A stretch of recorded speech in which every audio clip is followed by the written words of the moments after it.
Hi, morning സ്റ്റോറീസിലേക്ക് ഒരിക്കൽ കൂടി എല്ലാവർക്കും സ്വാഗതം. പ്രപഞ്ചം അത്ഭുതകരമായി പ്രവർത്തിക്കുന്നു, നിങ്ങൾ അതിനെ വിശ്വസിക്കേണ്ടതുണ്ട് എന്ന കാര്യത്തെ ആസ്പദമാക്കിയാണ് ഇന്നത്തെ നമ്മുടെ സ്റ്റോറി. ഒരു കൊടും വേനൽക്കാലത്ത് ഒരു കാട്ടിൽ അതിരൂക്ഷമായ വരൾച്ചയുണ്ടായി. അവിടുത്തെ ജീവജാലങ്ങളെല്ലാം ഒരു തുണ്ട് വെള്ളത്തിനായി ഓടി നടന്നു. വേഴാമ്പൽ മഴ കാത്തിരുന്ന പോലെ എല്ലാ ജീവജാലങ്ങളും മഴയെയും കാത്തിരുന്നു. ആ കാട്ടിൽ ഗർഭിണിയായ ഒരു മാൻ ഉണ്ടായിരുന്നു.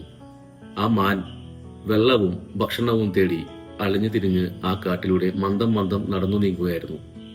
പെട്ടെന്ന് തന്നെ ആ മാനിന് പ്രസവവേദന ഉണ്ടായി.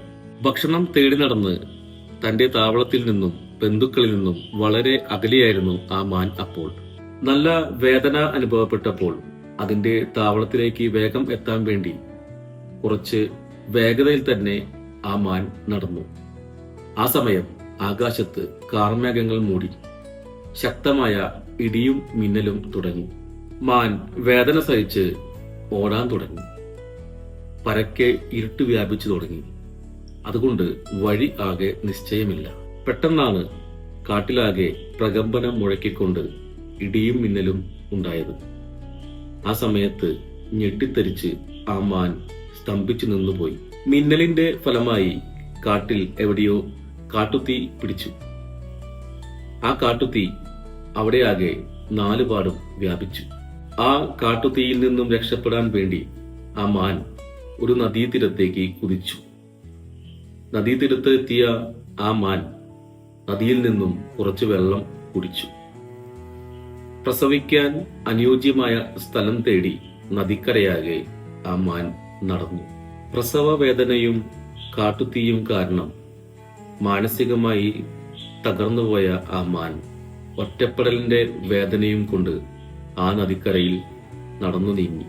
മാൻ നന്നേ തളർന്നിരുന്നു. അല്പം കൂടി വെള്ളം കുടിക്കാൻ വേണ്ടി വീണ്ടും നദിയിലേക്ക് ഇറങ്ങി. പുഴയിൽ നിന്നും വെള്ളം കുടിച്ച മാൻ തലയുയർത്തി നോക്കിയപ്പോൾ ആകെ ഞെട്ടിത്തെറിച്ചു. പുഴയുടെ വക്കിലുള്ള കുറ്റിച്ചെടികളിൽ നിന്നും ഒരു മനുഷ്യൻ ഈ മാനിന്റെ നേരെ അമ്പ് എയ്യാൻ വേണ്ടി കാത്തു നിൽക്കുന്നു. മാൻ ഇതിനകം തന്നെ പരിഭ്രാന്തിയിലും നിസ്സഹായാവസ്ഥയിലുമാണ്.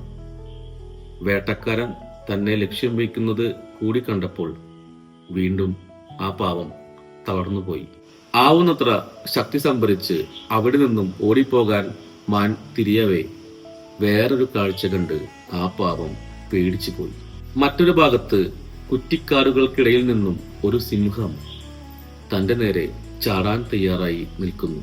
അങ്ങേയറ്റം ക്ഷീണിതയായ മാൻ നാലുപാടും നോക്കി. ഒരു ഭാഗത്ത് വേട്ടക്കാരൻ തന്നെ അമ്പെയ്ത് വീഴ്ത്താൻ നിൽക്കുന്നു. മറുഭാഗത്താകട്ടെ സിംഹം തന്നെ ഭക്ഷണമാക്കാൻ തയ്യാറായി നിൽക്കുന്നു. പിന്നിലാണെങ്കിൽ കാട്ടുതീയിൽ കത്തിയമരുന്ന കാടും മുന്നിലെ പുഴയിൽ നിറയെ മുതലകളും. രക്ഷപ്പെടാനുള്ള ഒരു മാർഗവും കാണാതെ ആ പാവം പൊട്ടിക്കരഞ്ഞു. നാലുപാടും വീണ്ടും നോക്കി. തന്റെ ജീവൻ ഈ നദീതീരത്ത് അവസാനിക്കുമെന്ന തോന്നൽ ആ മാനിനുണ്ടായി. മരണത്തെ മുഖാമുഖം കണ്ട് മരവിച്ചു നിന്ന മാൻ അവസാനമായി കുറച്ച് വെള്ളം കുടിക്കാൻ വേണ്ടി തല താഴ്ത്തി. അപ്പോൾ മാനിന് നേരെ അമ്പ് തൊടുക്കാൻ വേട്ടക്കാരൻ ഒരുങ്ങിയ ആ നിമിഷത്തിൽ കാതടിപ്പിക്കുന്ന ഇടിനാദം മുഴങ്ങി. ആ ഇടിയുടെ ശബ്ദത്തിൽ വേട്ടക്കാരന്റെ ഉന്നം തെറ്റുകയും ആ അമ്പ് ചെന്ന് തറച്ചത് സിംഹത്തിന്റെ ശരീരത്തിലുമായിരുന്നു. അമ്പേറ്റ സിംഹം വേട്ടക്കാരന് നേരെ കുതിച്ചു.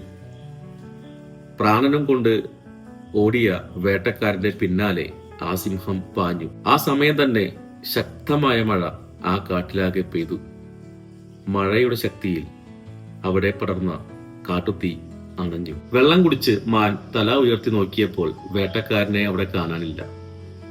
തന്നെ കടിച്ചു കീറാൻ വന്ന സിംഹത്തെയും അവിടെ കാണാനില്ല. കാട്ടിൽ പടർന്നു പിടിച്ച ആ കാട്ടുതീയും അണഞ്ഞു. മാൻ അവിടെ നിന്നും എത്രയും പെട്ടെന്ന് ഓടി രക്ഷപ്പെട്ടു. അതിന്റെ മാളത്തിലെത്തി. പിന്നീട് ആ മാൻ 3 കുഞ്ഞുങ്ങൾക്ക് ജന്മം നൽകി. ഇതാണ് നമ്മുടെ ഇന്നത്തെ കഥ. ജീവിതത്തിൽ 4 ഭാഗത്തു നിന്നും പ്രയാസങ്ങളും ബുദ്ധിമുട്ടുകളും ഉണ്ടാകുമ്പോഴും പ്രതീക്ഷയുടെ ഒരു കിരണമെങ്കിലും ബാക്കിയുണ്ടാകുമെന്ന് ഓർമ്മപ്പെടുത്തലാണ് ഈ കഥ. പ്രകൃതിയുടെ സഹായങ്ങൾ ഏത് രൂപത്തിലാണ് നമുക്ക് രക്ഷയായി വരിക എന്ന് ആർക്കും മുൻകൂട്ടി പ്രവചിക്കാനാവില്ല. പ്രശ്നങ്ങളുടെ വലിപ്പം നോക്കി പ്രതീക്ഷ കൈവിടരുത് എന്ന ഓർമ്മപ്പെടുത്തലുമായി ഇന്നത്തെ നമ്മുടെ കഥ അവസാനിക്കുന്നു. നാളെ പുതിയൊരു കഥയുമായി കാണാം. Okay, by.